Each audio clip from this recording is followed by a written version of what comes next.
All right, so today we're gonna make a steak sandwich and we're gonna do it on homemade bread. Yes, I did it, tried it out, it's delicious. I will do a video on this, just not today. Today, I really want a steak sandwich, so we're gonna make a steak sandwich. And for the steak, I have some leftover flat iron, which is basically London broil.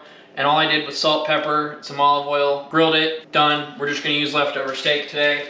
But today I wanna focus on making a hot Italian pepper relish is what we're gonna do. So I couldn't exactly find the peppers that I wanted to use, which is Italian long hots. Those, unless I go to an international market, those are just near impossible to find.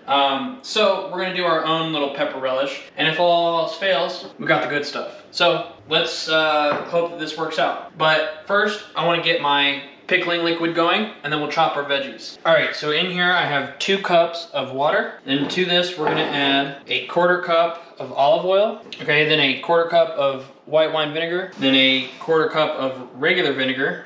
Okay, pour that in here. Go ahead and turn this on medium-high. Okay, to this, I wanna add about a tablespoon of salt.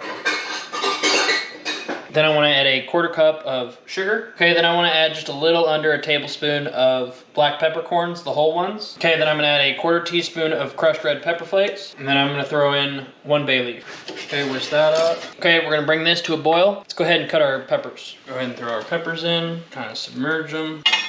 And we're gonna let these go for about, I don't know, 5-6 minutes until they get nice and soft. And then we'll strain them out, save some of the liquid, throw them in a jar, set them off to the side, and we'll assemble our sandwich. All right, so peppers are done, quite beautiful. We're gonna set these guys off to the side. I went ahead, cut a couple slices of my bread. And like I said, I will do a video on my sourdough bread, I will. Let's go ahead, slice up some of our steak, go ahead and heat it up.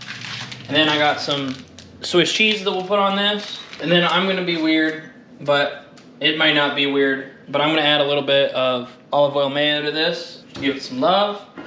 But let's go over here and make a sandwich. Okay, went ahead and thin sliced it, got my steak on here, nice and hot. Okay, go ahead and flip it. Okay, that's done, cut the heat. Went ahead and mayoed both sides. Steak on here, come back over here. Let's add some of our peppers. Trying to make sure I get a little bit of everybody. Get him off to the side. Pieces of Swiss cheese. All right. Close her up. Let's go over here and toast it. Okay, griddle's still hot, just a little bit of olive oil. Okay, and we're just gonna let this go till the cheese melts and both sides are toasted. All right, look at that. Check underneath it. Oh yeah, we're good. Heat. Ooh, we're losing cheese. Look at that. I'm so excited. All right, so here you go. Let's cut into it. I'm so happy this bread toasted the way it did, but ain't that just a B-E-U-T? Like, yeah, beautiful. All right, cheers.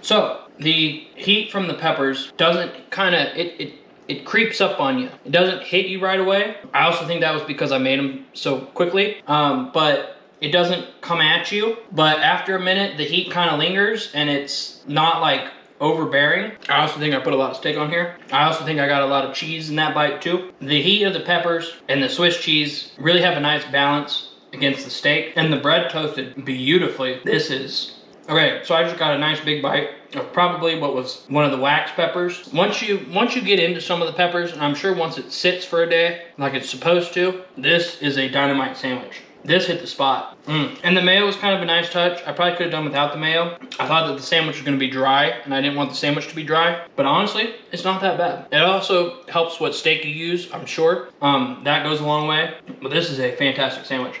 Well guys, there you have it. A spicy steak Italian sandwich with hot Italian peppers. I hope you guys enjoyed this video. And if you did, make sure you hit that sub button. If you're new, make sure you share this with your friends and family. And as always, peace out. And I will see you guys in the next one. Bye-bye.